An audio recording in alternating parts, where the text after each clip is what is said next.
Likewise, how are you, my friend? Very well, very well. All well? Professor Maria. Very well. Yeah. How are you? For 114. Let me begin by first and foremost wishing you all a good afternoon and to say what a great honor it is to be here at Nairobi University to accept this role of global champion for the Africa Adaptation Acceleration Program. And I want to thank you, Professor Kiama, for hosting us here today. As I also thank Ban Ki-moon and the entire leadership of the Global Center on Adaptation for giving me this responsibility, a responsibility that I accept with great humility. Indeed, I am fully committed to driving forward the African Adaptation Acceleration Program, an agenda that we are desirous to drive, especially in Africa, which is really crying out for bold and visionary leadership in this context. And this is because, as a continent, Africa has been the most adversely affected by climate change, and as such, for Africa, adaptation to climate change is not just important, but it is also a survival strategy. So, ladies and gentlemen, our continent is not at a future risk. It is at a risky moment as we speak. At a time when many across the continent, when many African nations are already struggling as a result of the COVID-19 pandemic, and even before we could recover from the damage done to our economies by this pandemic, we now are currently faced with another threat, the war in Ukraine, that has severely driven up fuel and food prices and also added to our food insecurity. Indeed, this deadly, toxic cocktail of COVID-19, the Ukraine-Russian war, and climate change-related emergencies grow more deadly by the day. And we must therefore ensure that humanitarian support to address the food crisis is matched with longer-term support for Africa's development. And in all of this, and at every stage, adaptation to climate change is going to be critical. We Africans have every right to feel particularly aggrieved that we have contributed the least to the climate change problem. We have contributed nothing to the COVID problem, and we definitely have no role in the Russian-Ukraine war. And yet, as I alluded earlier, as a continent, we are suffering more than any other part of our planet. So, ladies and gentlemen, regardless of this injustice, where we are today means only one thing. It is up to us to adapt or perish. We have no choice. And we must act together, and we must do so fast, because the window of opportunity is closing on us. And this means there is no time to waste, and we must prioritize and without doubt invest massively in adaptation and resilience. And I do believe that the best way to do that is through the African Adaptation Acceleration Program. This, as I said earlier, is Africa's homegrown vehicle for channeling approximately $25 billion of investment to where they are needed the most and where they will achieve the greatest return.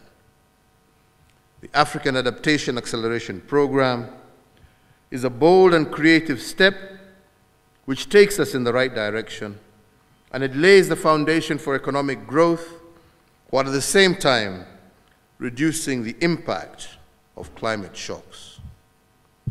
This program is timely because while Africa's vulnerability to climate change is rising, so too is the gap between available finance for adaptation and the needs in terms of hard cash.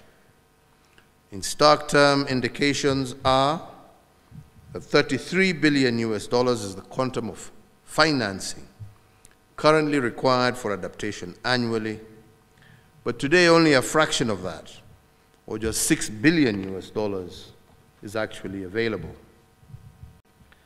Therefore, today, as I assume this role as an adaptation champion, I want to repeat calls I have made in the past to our development partners to urgently support Africa to make good on their pledges. The US $100 billion annual amount pledged to help developing countries tackle climate change by 2020 is yet to be honored, for example. And now, in the absence of that promise, over $100 billion a year, we have another promise pending, the promise made at COP26 in Glasgow to double adaptation finance. So therefore, even as we move to Sharm el-Sheikh, we must shift gear and move from commitments to action. And this is the commitment of the African Action Group as it prepares our joint position as we move to COP27. To achieve the Paris Agreement, there has to be a paradigm shift. So when we arrive, and when African leaders arrive in Sharm el-Sheikh in November, we expect to see the many climate commitments translated into funded programs. We no longer need to hear about commitments. We need to see action. We need to see commitments already made turned into practical, actionable programs. And what a better proof of a paradigm shift could there be than a full funding of the $25 billion for the African Adaptation Acceleration Program. So, I want to promise that I will be at the heart of this. Internationally, I and others will be calling for the full mobilization of the African Adaptation Acceleration Program as the most effective vehicle for receiving the financial pledges made by wealthier nations and for delivering on behalf of Africa. But I'm also equally excited that at home I will have a partner, and that the University of Nairobi is today also signing a partnership agreement with the Global Center on Adaptation to scale up adaptation investments. There is no doubt that Africa has the potential to lead the world in charting a new, resilient pathway to prosperity. It was here, as has just been stated, in this same hall, Taifa, that the flagship State and Trends in Adaptation report on Africa was launched last year. And now, by building on and leveraging on local knowledge, as well as by drawing on the Institute of Climate Change and Adaptation expertise, Kenya is well on her way to becoming a greener and much more resilient country. And I am positive that this is the right plan, and let me say I am also impatient to begin my work to promote the African Adaptation Acceleration Program.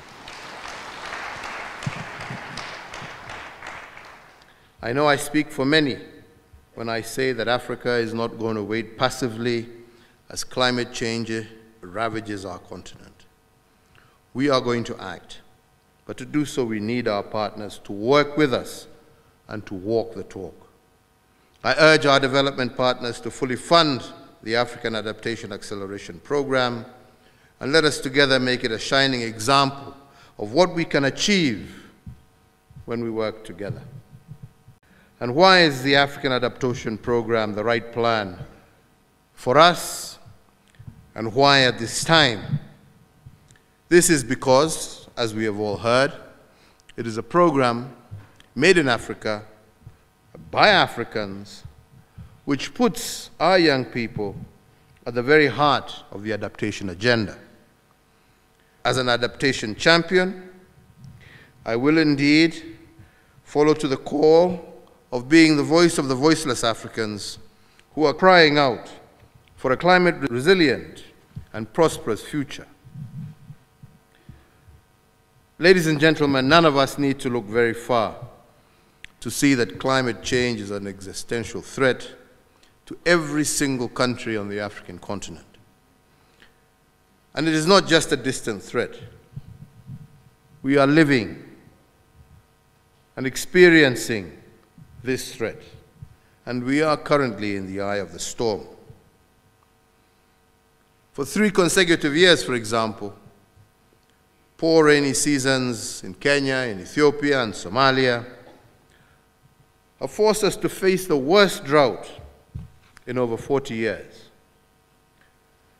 And what does this mean in human terms for Kenya and our neighbors when harvests have failed, and whereas we stand, over 3 million of our livestock are dead? People in drought-stricken areas are facing severe water shortages, and cases, unfortunately, of intercommunal fighting over pasture and water are ever on the increase. Indeed, as we speak today, over 4 million Kenyans are in need of food assistance, and close to 1 million children under 2 years are malnourished.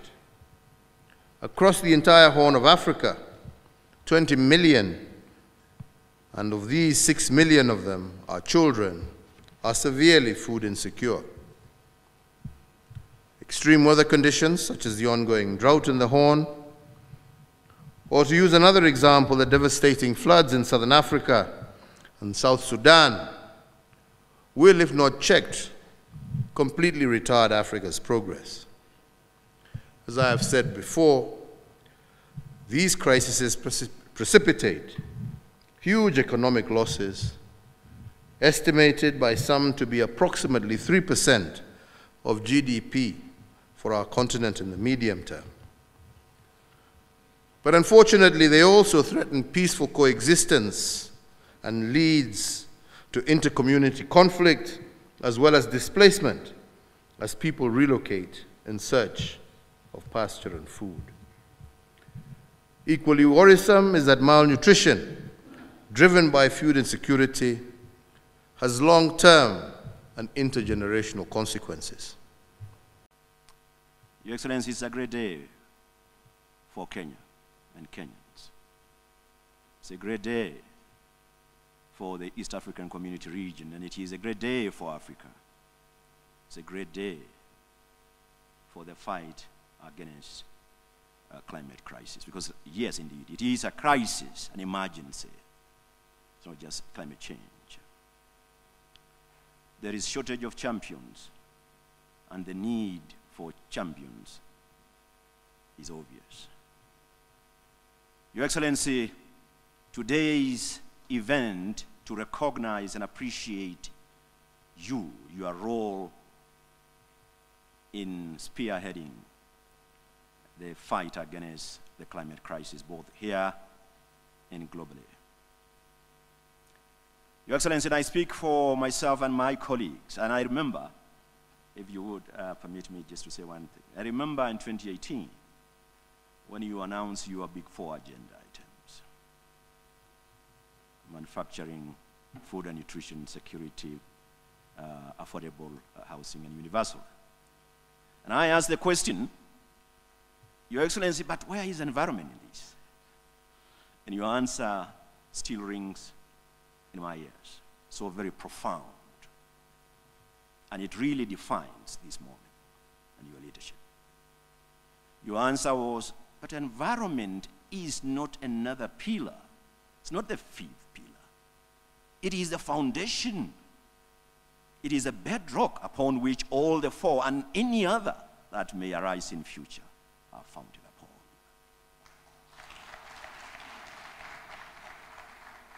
Mr. President, and you didn't just stop there. You say the environment, and it's true, environment is life. And from there you directed all of us, I speak on behalf of my colleagues and mine. You directed every ministry, every department, and every agency of government, including county government, to prioritize environmental protection and conservation, and particularly the current planetary crises. Your Excellency, I have worked with you. I have seen you in action. I've gone into rivers with you. You've worn boots and gotten into cleanup activities. You mobilized the entire country into tree planting campaigns that have seen our forest cover increase from 5.9 in 2018 to 8.8 now. And our tree cover, our constitution requires a tree cover of minimum 10%. Your Excellency, due to your leadership, our tree cover now is 12.13%. We have surpassed. Your Excellency, I've been with you on your side in global conferences, COP26, Stockholm Plus 50, UNEA 5.2, UNEA 50, and just recently in Lisbon, the UN Conference on Oceans. As you leave office in the next couple of weeks, Your Excellency, no doubt, you leave this country greener, cleaner, and healthier.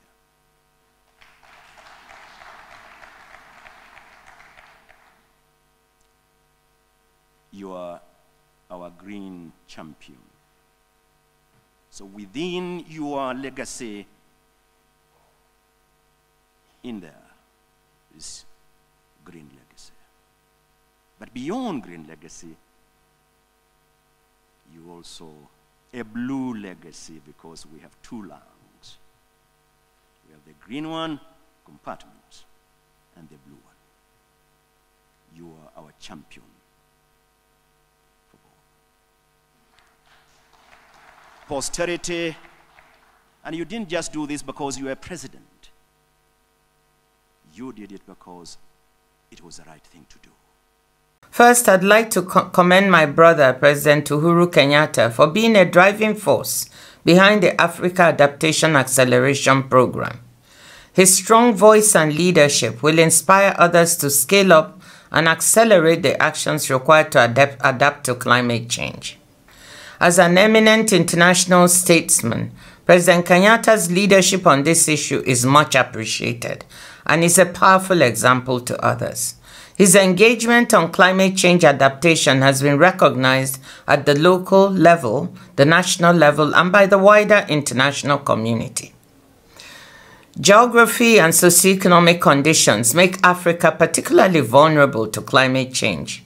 The 6th IPCC assessment report emphasizes that the 1.5 degrees scenario is around the corner, and a world that is 1.5 degrees warmer would likely translate into a 3 degrees Celsius temperature increase in Africa.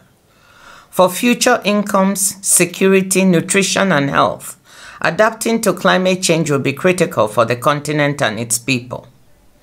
Trade is a necessary part of the solution to climate change adaptation and mitigation. And just like the rest of our economic systems, trade and the WTO can and must change to best support the just transition to a global low-carbon economy and a climate-resilient society. I'm honored to address you today and to have this opportunity to publicly thank His Excellency President Kenyatta for graciously accepting the invitation of GCA CEO Dr. Fair Kuyen and myself to become the global champion for the Africa Adaptation Acceleration Program. I can think of no better person to champion this worthy and essential endeavor. From its debut, and even when it was at the concept stage, his voice has carried the message across the world on the urgent need to act on climate change on many fronts, but especially on adapting to it. He is already inspiring many others to scale up the global climate adaptation response, which is vital to the future of our planet. Your Excellency, I know that your proven leadership on climate adaptation in Africa, you are and will be the strongest voice for mobilizing the global community for making sure that countries honor their climate finance commitments, for making sure that they will get behind the largest adaptation initiative on this great continent. As you said before, sir, this is the battle of our lives, to contain climate change, to adapt to it, and by doing so, to tame it. And in you, President Kenyatta, Your Excellency, we have a champion lion tamer indeed. Mr. President, we know your strong record, but let me just outline a couple of highlights from your legacy as president here during your 2 terms. Your strong record on standing up for Africans on climate change is well known. And quite frankly, maybe not known to this audience, it's globally unmatched. It's globally unmatched what you have delivered in the last years here. So President Kenyatta, you pioneered Kenya's commitment to land degradation neutrality. You ratified the Paris Agreement in record time. You made Kenya one of the first countries globally, not just in Africa, globally, to announce and submit very ambitious NDC targets. And there's much more in fact. President Kenyatta, you, sir, you have passed a raft of policies, from the Climate Change Act to the National Climate Adaptation Plans, as well as adaptation and green economy plans, to name just a few. I have my speech here. It goes on and on and on what you have achieved, sir. President Kenyatta's, your leadership on climate resilient agriculture and green infrastructure projects, you have delivered green jobs for Kenyans. You have delivered increased access to markets. You, sir, you have delivered strengthened the resilience of Kenya's people, of your people, and we all should be extremely proud and humble for that.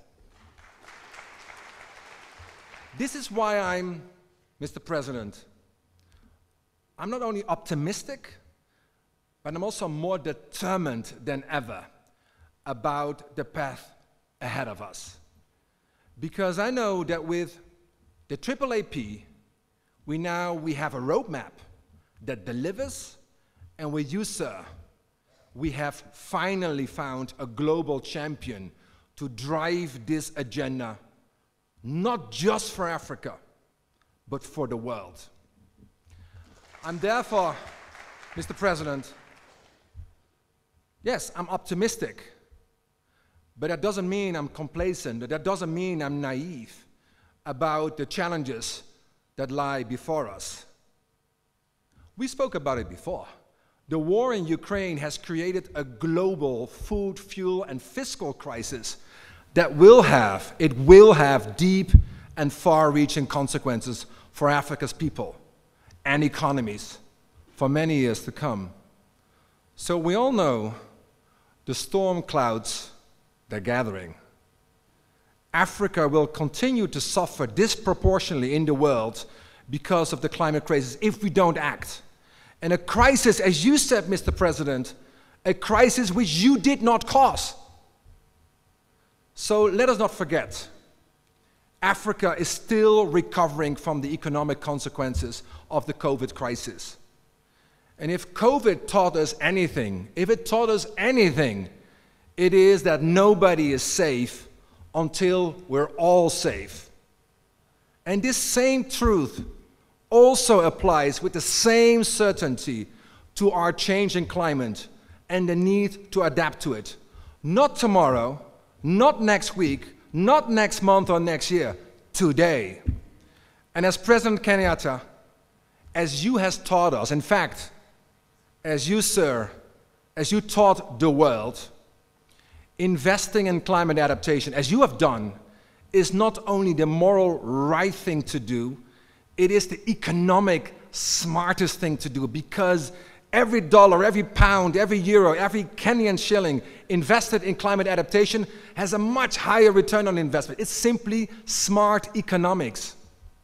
So this is not the time to neglect the climate emergency. I'd like to applaud the decision of the Secretary General Ban Ki-moon, the former UN Secretary General of United Nations, now the chairman of the Global Center on Adaptation, and of course of Professor Patrick Vakwijan, the Chief Executive Officer of the Global Center on Adaptation, in selecting you, President Kenyatta, as the global champion for Africa Adaptation Acceleration Program. The timing is right. Just ahead of the COP27, the Africa Cup in Egypt. It is time to turn promises into resources. It is time to turn exhortation into execution. It is time to turn hope into reality. And for that, we need a champion, a tested leader with a respected global voice. President Kenyatta is a doer. President Kenyatta is a climate-friendly leader.